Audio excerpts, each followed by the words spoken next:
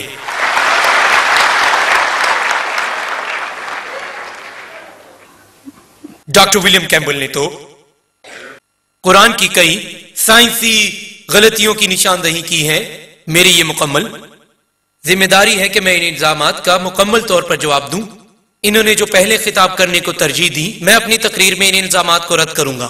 ان کی تقریر کے اہم حصے علم جینن اور علم ارضیات کے متعلق گفتگو کروں گا، اور میں انشاءاللہ دیگر امور پر دوران بحث اپنی معلومات کے مطابق دلائل دوں گا۔ میں نے دونوں کام نپٹانے ہیں، میں موضوع کے ساتھ ناانصافی نہیں کر سکتا۔ آج کا موضوع ہے قرآن اور بائبل سائنس کی روشنی میں۔ میں ایک کتاب پر بات نہیں کروں گا۔ ڈاکٹر ولیم کیمبل نے تو بائبل کے 1 یا 2 نکات کا حوالہ دیا، مگر میں انشاءاللہ دونوں پر بات کروں گا۔ انشاءاللہ میں موضوع کے ساتھ انصاف کرنا چاہتا ہوں۔ جہاں تک قرآن کریم اور جدید سائنس کا تعلق ہے، ماہرین فلکیات نے دعویٰ کیا کہ یہ کائنات کس طرح وجود میں آئی، تو انہوں نے جانا ماہرین کے دیے گئے نام کے مطابق اسے بگ بینگ کہتے ہیں۔ ان کا کہنا ہے کہ کائنات گیس و غبار کا بادل تھا جو کہ بعد میں کسی بہت ہی بڑے دھماکے سے جدا ہوا، جس کی کہکشائیں ستارے، سورج، چاند اور یہ زمین ہے۔ یہی معلومات علم و حکمت سے بھرے قرآن مجید میں یوں بیان کی گئی ہیں۔ سورہ نمبر 21 آیت نمبر 30 میں کہا گیا ہے، اولم یر الذین کفروا، کیا کافر نہیں دیکھتے، ان السماوات والارض کانتا رتقا تقتهما، کہ آسمان اور زمین باہم جڑے ہوئے تھے اور ہم نے انہیں توڑ کر دو کر دیا۔ ان معلومات پر غور کریں جو اس دور میں منظر عام پر آئی ہیں، جن کا ذکر قرآن میں 1400 سال پہلے کیا گیا ہے۔ جب میں اسکول میں تھا تو میں نے پڑھا کہ سورج زمین کے حوالے سے ساکن ہے، زمین اور چاند اپنے محور کے گرد گردش کرتے ہیں مگر سورج ساکن ہے۔ لیکن جب میں نے قرآن کی آیت کو پڑھا، لکھا تھا سورۃ الانبیاء سورہ نمبر 21 آیت نمبر 33 میں لکھا ہے، هو الذی خلق اللیل والنہار، اللہ ہی ہے جس نے دن اور رات بنائے، والشمس والقمر، سورج اور چاند، کل فی فلک یسبحون، ہر ایک اپنے حساب مقرر سے چل رہا ہے۔ اب الحمدللہ جدید سائنس نے قرآن کے اس بیان کو ثابت کر دیا۔ عربی لفظ جو قرآن میں استعمال ہوا وہ یسبحون ہے، جو کہ ایک متحرک شے کی حرکت کو بیان کرتا ہے۔ اس سے مراد آسمانی چیز لی جائے تو اس کا مطلب ہے کہ وہ آسمانی شے محوری گردش کر رہی ہے۔ قرآن بھی یہی بیان کرتا ہے کہ سورج اور چاند اپنے اپنے محور کے گرد گردش کر رہے ہیں۔ آج کہیں جا کر معلوم ہوا کہ سورج تقریباً 25 دنوں میں اپنا چکر مکمل کرتا ہے۔ ایڈون ہیبل وہ شخص تھا جس نے دریافت کیا کہ کائنات مسلسل پھیل رہی ہے۔ قرآن سورہ زاریات میں کہتا ہے، سورہ نمبر 51 آیت نمبر 47، اور ہم نے ایک وسعت پذیر کائنات کو پیدا کیا ہے خلا کی وسعت کے ساتھ۔ عربی کا لفظ موسیونا اپنے اندر وسعت یعنی توسیع کا مطلب لیے ہوئے ہے۔ علم فلکیات کے حوالے سے ڈاکٹر ولیم کیمبل نے جو تذکرہ کیا ہے میں اسے رد کروں گا انشاءاللہ۔ پانی کے دور کے متعلق ڈاکٹر ولیم کیمبل نے نشاندہی کی ہے